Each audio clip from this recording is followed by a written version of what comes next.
स्वामी जी, मैं ये कह रही थी कि बच्चों को लेकर एक लेटेस्ट स्टडी के मुताबिक दमा की एक घातक बीमारी 3 से 6 साल के बच्चों पर भी हमला कर रही है और डर ये भी है कि 80% मामलों का जो शुरुआत है उसमें पता ही नहीं चल पाता है। ऐसे में बच्चों में अस्थमा के लक्षण कैसे पहचाने, जैसे खेलते खेलते हांफने लग जाते हैं, लगातार खांसते हैं, कैसे मासूमों को इस घातक रोग से बचा सकते हैं?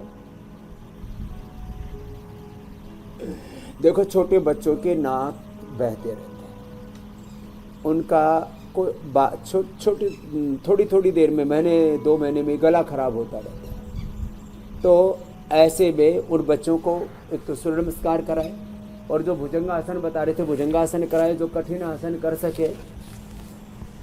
छोटे बच्चे तो सभी कर सकते हैं। बच्चों को सूर्य नमस्कार, सर्वांगासन, हलासन, भुजंगासन तो बच्चों को 25-50 हम तो 100 बार बच्चों को करवा देते हैं। बच्चों को करवाना चाहिए सर।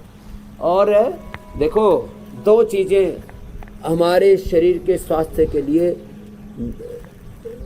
फाउंडेशन का काम करती है, एक श्वसन तंत्र और दूसरा पाचन तंत्र। जिसका श्वसन तंत्र अच्छा नहीं होगा, जिसका पाचन तंत्र अच्छा नहीं होगा, वो बच्चे बार बार बीमार होंगे। तो बार बार बच्चों का, जिनको टॉन्सिल हो जाता है, बार बार सर्दी जुकाम होता है, बार बार बच्चों को बुखार होता है, छोटी छोटी बातों से सर्द गर्म हो जाती है बच्चों को, तो उनको पाचन तंत्र को अच्छा करने के लिए तो श्वसन तंत्र के लिए भुजंगासन और पाचन तंत्र के लिए मंडूकासन और पवन मुक्त आसन छोटे बच्चों को ही करवाओ। छोटे बच्चों को सूर्य नमस्कार कराओ, शीर्षासन और सर्वांगासन कराओ। जिंदगी में कभी फेफड़े खराब ही नहीं होंगे। इम्यूनोग्रिट और ब्रोनकोम 5 साल तक के बच्चों को 1-1, 10, 12, 15 साल के बच्चे हैं तो 2-2 दे दो। 100 साल तक फेफड़े मजबूत रहेंगे। जेनेटिकली बहुतों के फेफड़े कमजोर रहते हैं। फिर ऊपर से धुआं, धूल, धक्कड़, पोल्यूशन, गाड़ियों का पोल्यूशन, इंडस्ट्रियल पोल्यूशन, 4 व्हीलर्स का, 2 व्हीलर्स का पोल्यूशन, फिर जो है पराली आदि जलाते हैं उसका पोल्यूशन, चारों तरफ अभी कभी धूल आंधी चलती है, लू चलती है, फिर उसमें जो है अलग अलग प्रकार की डस्ट, फिर अलग अलग प्रकार की पोलन, उसका पोल्यूशन पोलन का तो नहीं होता लेकिन उसकी एलर्जी हो जाती है।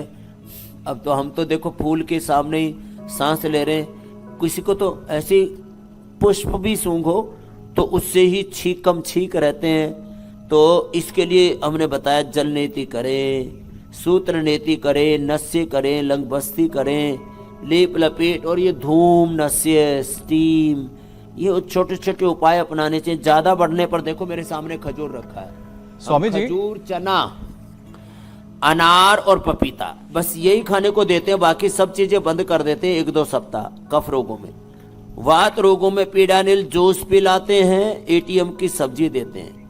पित्त रोगों में व्हीट ग्रास, एलोवेरा, लौकी, शीशम, पीपल, बेल, इनका रस पिलाते हैं थोड़े दिन के लिए, तो पूरा वात, पित्त, कफ, त्रिदोष दूर हो जाता है। पाचन तंत्र के लिए मंडूकासन, मूल बंद, उड्डयन बंद या कपाल भाती के साथ ऐसे करवा देते हैं। तो स्वामी जी, मैं एक चीज बस जानना चाह रहा था, क्योंकि आपने जिक्र किया और हम भी लगातार कह रहे हैं कि जो बच्चों को एक्टिव रहना चाहिए, लेकिन जैसा कि अब पॉल्यूशन है, बाहर इतनी धूल मिट्टी है, तो आजकल तो खुद अपने माँ बाप बच्चों को रोकते हैं कि बाहर मत जाओ, धूल मिट्टी है, कहीं उससे आपको दिक्कत हो जाएगी। अब देखिए कितना विरोधाभास है कि घर में रहेंगे तो कमजोर हो जाएंगे, फेफड़े मजबूत नहीं हो पाएंगे, बाहर खेलने जाएंगे तो उनको लगता है कि शायद कोई बीमारी लेके आ जाए, एस्थमा जैसे बीमारी है। तो उनको आप क्या सलाह देंगे ऐसे माँ बाप को?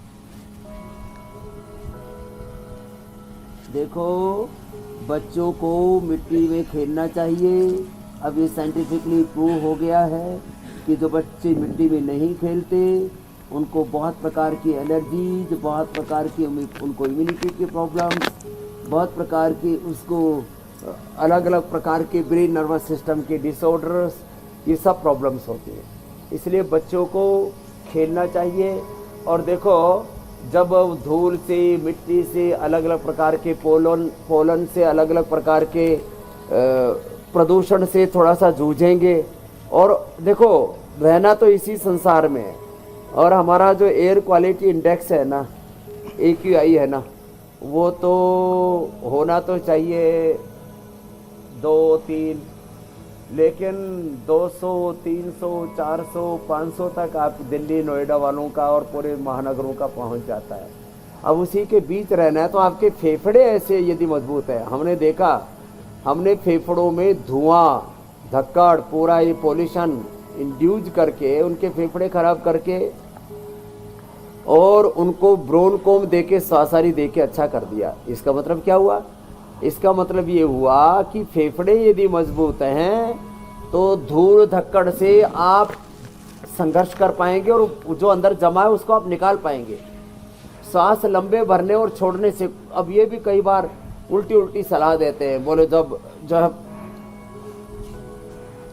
जब थोड़ी सर्दी बढ़ जाती है, थोड़ा पोल्यूशन बढ़ जाता है तो बोले प्राणायाम करना बंद कर दो। अरे प्राणायाम चालू रखो, अंदर जो जमा है जब छोड़ोगे तभी तो बाहर निकलेगा।